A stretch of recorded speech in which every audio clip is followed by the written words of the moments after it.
Hello friends, இன்றைக்கி நம்ம ஒரு குட்டி கதையை பற்றி தான் பார்க்க போகிறோம். அந்த கதையோட பேர் சொர்க்கம். வாங்க கதைக்குள்ளே போகலாம்.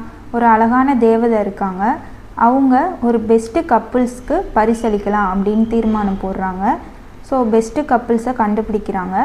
கண்டுபிடிச்சதுமே நீங்கள் தான் இந்த பெஸ்ட்டு கப்புளாக நான் உங்களை தேர்ந்தெடுத்திருக்கேன். ஸோ உங்கள் 2 பேரில் ஒரு ஆளை நான் சொர்க்கத்துக்கு கூப்பிட்டு போகிறேன். அது யாருன்னு நீங்களே முடிவு பண்ணி சொல்லுங்கள் அப்படின்றாங்க. அது முடிவு பண்ணுறதுக்கு முன்னாடியே அவங்க ஹஸ்பண்ட் சொல்லிடுறாரு, என் ஒய்ஃபையே கூப்பிட்டு போங்க அப்படின்றாரு.